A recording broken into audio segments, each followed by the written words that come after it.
En el nombre del Padre, y del Hijo, y del Espíritu Santo. Amén.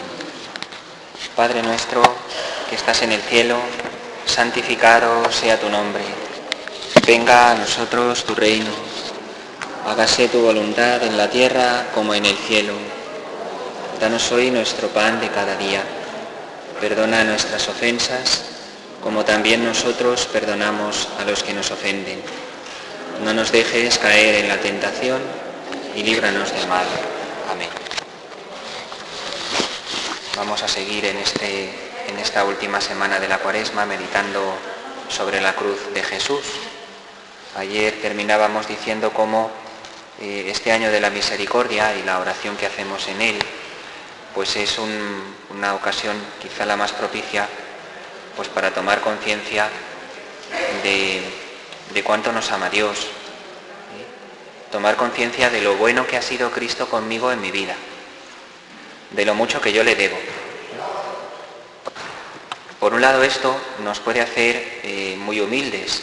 Si nos damos cuenta de lo bueno que es Jesús con nosotros, pues eso nos puede hacer muy humildes. Realmente esto es una cosa que a lo mejor a veces preferimos no mirar, porque todos tendemos de algún modo u otro, por fragilidad humana, pues todos tendemos como a no pensar en nuestra miseria, ¿no? A no querer pensar en lo que llevamos dentro de miseria, de pobreza, de limitación. No queremos pensar en nuestros pecados y en cierto modo, pues, al no querer mirar dentro de nosotros lo que no nos gusta ver, pues miramos hacia afuera. Salimos fuera de nosotros mismos porque pensar en nuestra miseria nos haría ser más humildes respecto de los demás. Y eso, pues, a lo mejor no queremos hacerlo. Entonces nos resistimos a hacer una cosa que Dios quiere, y preferimos no pensarlo, y preferimos, pues, en cambio, pensar en las cosas que hemos hecho bien, como si fuesen cosas dignas de elogio, cuando en realidad es nuestro punto flaco, nuestro amor propio.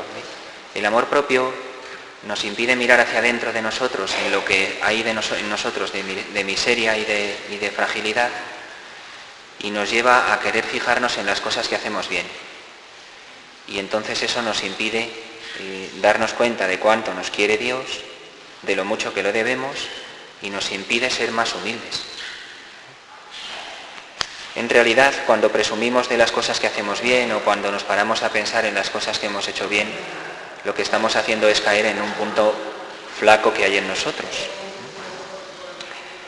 Cuando en realidad, si nos ponemos delante del Señor con sinceridad, si se nos ocurre en algún momento delante del Señor empezar a hacer el recuento de las cosas que hacemos bien, pues tendríamos que agachar la cabeza, ¿no? con sinceridad, porque delante de Dios, ¿quién puede presumir de que haya hecho nada bien? No nos gusta tener conciencia de que Dios es misericordioso y no cantamos su misericordia, porque eso nos haría ser más humildes y nos haría ser más buenos con los demás y más condescendientes. Hay una obra de misericordia espiritual que consiste en soportar con paciencia los defectos del prójimo. Esto sabríamos hacerlo mucho mejor si fuésemos más humildes, si primero mirásemos dentro de nosotros mismos y nos diéramos cuenta de nuestra pobreza y de cómo con ella el Señor nos sigue queriendo y nos soporta también. Y si dejásemos, en cambio, de fijarnos en nuestros aciertos, que normalmente son muchas veces también sugerencia de Dios primero. O si no son parte nuestra que hemos hecho por nuestra parte y verdaderamente es un acto nuestro, lo hemos podido llevar a cabo porque Dios nos ha dado las capacidades de hacerlo. Al final todo es gracia de Dios. No nos gusta reconocer la misericordia de Dios porque eso nos haría más humildes y porque nos tiene que llevar a reconocer nuestras fragilidades. Si cantamos la misericordia de Dios lo hacemos con la boca pequeña o con superficialidad, sin que afecte de verdad a lo hondo de nosotros, ¿no? Por eso esa oración tan preciosa que se llama oración de Jesús, que está en la tradición de la Iglesia, que dice: Señor Jesús, Hijo de David, ten compasión de mí, pecador. O como las palabras del Hijo pródigo, ¿no? Señor, no soy digno de que entres en mi casa. Señor, no soy digno de ser llamado hijo tuyo. Señor, ten misericordia de mí, ¿no? Pues experimentar la misericordia de Dios nos hará humildes y nos hará ser misericordiosos con los demás, como el lema de este año de la misericordia. Misericordiosos como el Padre. Sed misericordiosos como vuestro Padre es misericordioso. Esto del cómo que dice Jesús y que está en el lema para este año, nos debe de recordar que no tenemos que vivir este año para mí mismo, sino hacia los demás. Sed misericordiosos como el Padre es misericordioso, es decir, que tengo que dejarme hacer por Dios para hacer yo lo mismo con los demás. Este cómo significa dos cosas, semejanza y derivación. Semejanza porque soy misericordioso a la manera que lo es el Padre, pero derivación porque Él es el que me comunica su misericordia. Al hacerme objeto de la misericordia de Dios, eso me da a mí misericordia y me lleva hacia adelante. Me hace poder ser misericordioso como Él con los demás, teniendo en mí el mismo amor de Jesús para que mi amor contenga más de Jesús que de mí mismo, menos de mí y más del Señor. Como dice Jesús en su discurso de despedida en la última cena, que tú y yo, Padre, estemos en ellos, ¿no? Que yo esté en ellos, ¿no? Pues esa caridad de Cristo pasa a nosotros, está en nosotros, tiene en nosotros las mismas resonancias que en el corazón de Jesús. Y así es como podemos ser misericordiosos como el Padre. Entonces tenemos que ponernos de veras ante este misterio de la cruz. No es cuando meditamos la cruz, pues no es en teoría.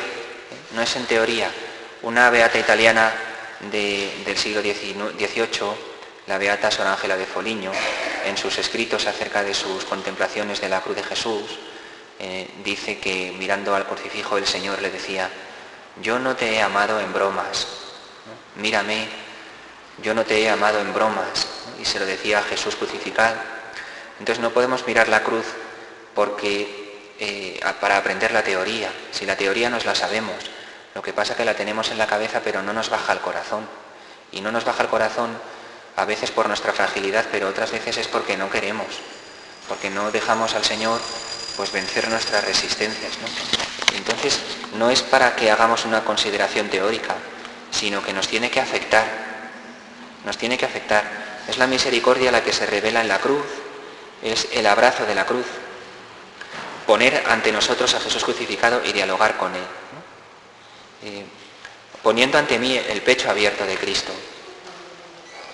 Eso tan bonito que escribe San Juan de la Cruz en ese poema que termina diciendo: el pastorcico se ha encumbrado sobre un árbol donde abrió sus brazos bellos, y muerto se ha quedado, ha sido de ellos, el pecho del amor muy lastimado.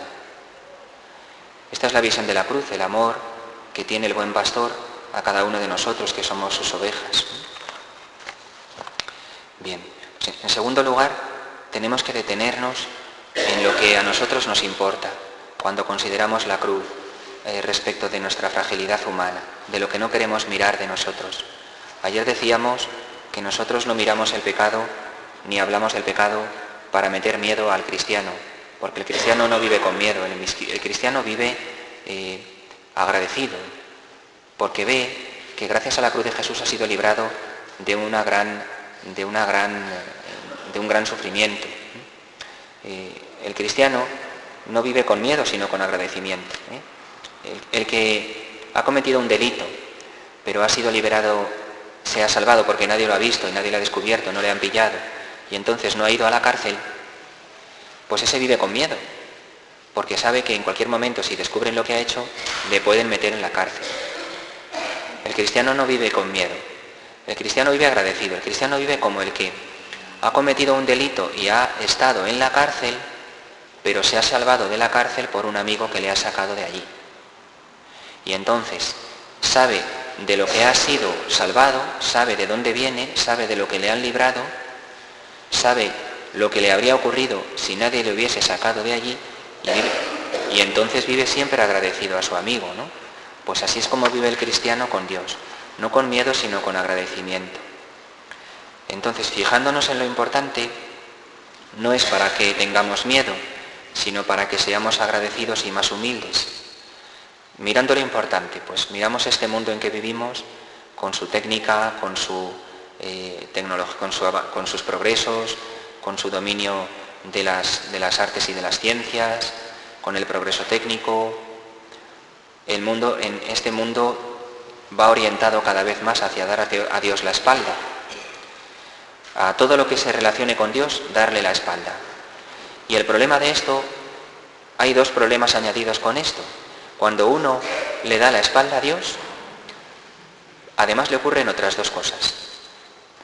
Pierde el sentido de lo que es pecado y tercero, como no sabe lo que es pecado, pues tampoco descubre lo que es la misericordia. Con lo cual es un drama para la gente que vive de espaldas a Dios.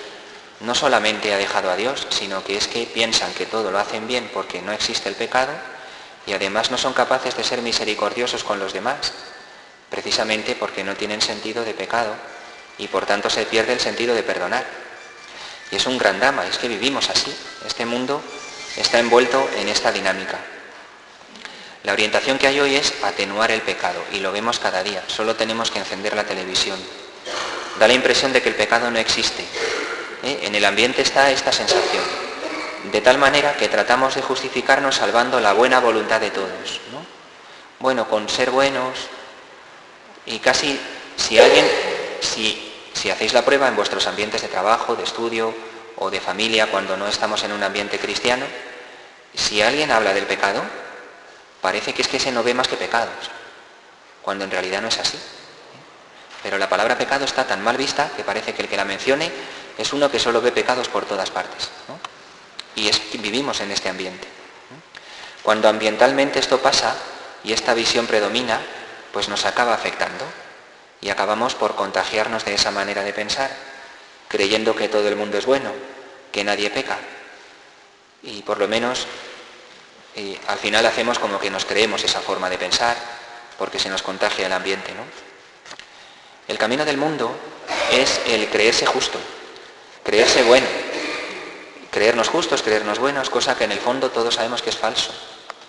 Por eso decimos que este mundo muchas veces está construido sobre una mente diabólica, ¿no? Es un mundo, por mundo no entendemos el mundo que Dios creó bueno, ¿eh? La palabra mundo en la teología cristiana se refiere a la mundanidad como aquello que nos aparta de Dios, que es a lo que se refiere San Pablo cuando habla del mundo y de la carne, ¿eh? No porque el mundo en sí mismo sea malo, sino a la mundanidad, que también el Papa Francisco menciona mucho en sus cartas, en sus escritos, ¿no? Todo lo que hay en nosotros de mundano, es decir, en lo que no le dejamos a Dios ocupar su lugar, ¿no? Eso está construido pues con artes diabólicas, mentirosas. El demonio es el padre de la mentira. Vive sin Dios. Este mundo vive sin Dios. Y está construido sobre una gran inconsecuencia. Y en momentos de serenidad, cuando uno se da cuenta de esto, pues casi se asombra de cómo podemos ser a veces tan inconsecuentes o tan incoherentes, ¿no? Pero ¿cómo voy a creerme yo que soy bueno? ¿No? Uno se pone delante del Señor en el sagrario y dice, pero ¿yo cómo me voy a creer que soy bueno? Yo esto no me lo puedo creer, ¿no? Aunque me lo repita, no me lo creo. Más bien lo que deberíamos hacer es esa práctica tan saludable y esa terapia tan recomendable que algún día atrás hablábamos, cuando nos levantamos por la mañana delante del espejo, además de asearnos para salir, durante 5 minutos delante del espejo mirarnos fijamente a los ojos y decirnos, no soy Dios, no soy Dios, no soy Dios, ¿no? Nos puede resultar un poco cómico, pero nos vendría muy bien para ponernos en nuestro lugar y para poner a Dios en el lugar que le corresponde, ¿no? Aunque yo me repita 1000 veces a mí mismo que soy bueno, creer que yo soy bueno cuando soy soberbio, cuando quiero dominar, cuando quiero imponer, cuando soy ambicioso o avaro de lo mío, de mi tiempo, de mi espacio, pues ¿cómo voy a decir que soy bueno? Hay una actitud del corazón que no es buena, de la que este mundo está impregnado y que corremos el peligro de que se nos pegue. Todo el mundo es bueno, ¿no? El buenismo, es decir, no hay pecado. Esto no es así. Nosotros no vamos por todas partes diciendo todo es pecado, pero sí llamamos a las cosas por su nombre, ¿no? todos nos infunden pues una cierta pena. Es decir, ¿cómo vamos a exigirle a esa persona que haga algo más si no puede, si hace lo que puede y en realidad es una persona que está haciendo daño a sus parientes, a su prójimo, a su vecino? Y entonces claudicamos y dejamos de pedirle a la gente o de hablar de la necesidad de darnos más de nosotros mismos. Y nos conformamos con enterrar en tierra los talentos y vivimos una vida en la mediocridad, ¿no? Claudicar, ¿no? Hacer lo que se pueda, pues no. El Señor dice, quien quiera venir en pos mío, que se niegue a sí mismo, que cargue su cruz y me siga. De las tres cosas, la más difícil es la primera, porque cargar la cruz, todos más o menos tenemos que hacerlo cada día y lo hacemos. Seguir a Jesús, queremos hacerlo y también lo intentamos, pero negarnos a nosotros mismos, eso es lo que más nos cuesta, ¿no? Todo el mundo es bueno, entonces yo también debo ser bueno. Es decir, el camino que sigue el mundo, pues es disimular el pecado, atenuarlo, conformarnos con poco, mirar siempre con una especie de aparente compasión o comprensión, que en el fondo es una injusticia. En el mundo, cuando esta expresión la habremos escuchado muchas veces, la libertad de uno termina donde empieza la de los demás. ¿Esta frase os parece a vosotros que es correcta o no? ¿Qué pensáis? La hemos escuchado mucho, ¿verdad? ¿Verdad que se oye un montón decir esto? ¿Y qué os parece? Porque aparentemente suena fenomenal, como aquel eslogan de Pelagio, ¿no? El hombre de fe todo lo puede por sí mismo. Era tan atrayente que tenía muchísimos seguidores, pero era una herejía tremenda, ¿no? Pues esto de la libertad de uno termina donde empieza la de los demás, es mentira. Es mentira, porque la libertad no termina donde empieza la del otro. Esto es un eslogan que sirve o para decirle al otro lo que no tiene que hacer y así poder defender lo mío, y entonces es egoísmo, o bien para imponer yo mis criterios, y entonces no es libertad, sino que es imposición. Por ejemplo, la libertad del otro termina donde empieza la de los demás. Por tanto, ¿tú crees? Pues cree, pero de puertas para dentro de la iglesia o en tu casa. En la calle no, porque los demás no somos creyentes, ¿no? Eso no es libertad, eso es imposición. Esta frase encierra una gran trampa, ¿no? La libertad verdaderamente no termina donde empieza la del otro. La libertad va más allá para entrar en la vida del otro, para servirle. Porque la libertad verdadera, que es elegir lo bueno, que está orientada hacia el sumo bien, se manifiesta plenamente en el amor. Y el amor llega a entregarse hasta el extremo por el otro. Por tanto, la libertad plena, la libertad suma es llegar a entregar la vida por el otro. No pararse en un respeto humano de donde está el espacio del otro. Claro que yo no voy a imponer, a violentar, a forzar o a esclavizar al otro. Yo voy a su vida para servirle. Y eso es ejercer la libertad. Entonces, este eslogan es una de estas mentiras del mundo en el que vivimos, con la cual justificamos ese buenismo que atenúa los errores o que impide aquello que no le gusta. O es un eslogan para defender un egoísmo encubierto o para imponer las propias ideas, curiosamente. Y se dice todo lo contrario, ¿no? Las palabras que se dicen suenan muy bien, pero en realidad se utilizan para hacer lo contrario. Pues pidamos al Señor no ser inconsecuentes, porque con esa manera de pensar del mundo podemos encubrir nuestras propias infidelidades y podemos hacer que nuestra vida cristiana sea de color gris y que sea como el agua tibia, que no es fría ni caliente, ¿no? Y entonces caer en la mediocridad, que es lo peor, porque el que está en el fondo del pozo puede salir de él y caminar hacia la santidad. El que va caminando hacia la santidad está en camino, pero el que es mediocre ni se mueve para adelante ni para atrás. Y es la peor actitud en la que podemos caer, ¿no? Pues pidámosle al Señor que en este año de la misericordia, en nuestra oración y en nuestra contemplación, ni hagamos teorías, ni tampoco nos quedemos en lo superficial, ni desde luego nos dediquemos a mirarlo de fuera, sino que miremos dentro de nosotros mismos, para que Dios nos haga un poco más humildes y más misericordiosos. Gloria al Padre y al Hijo y al Espíritu Santo.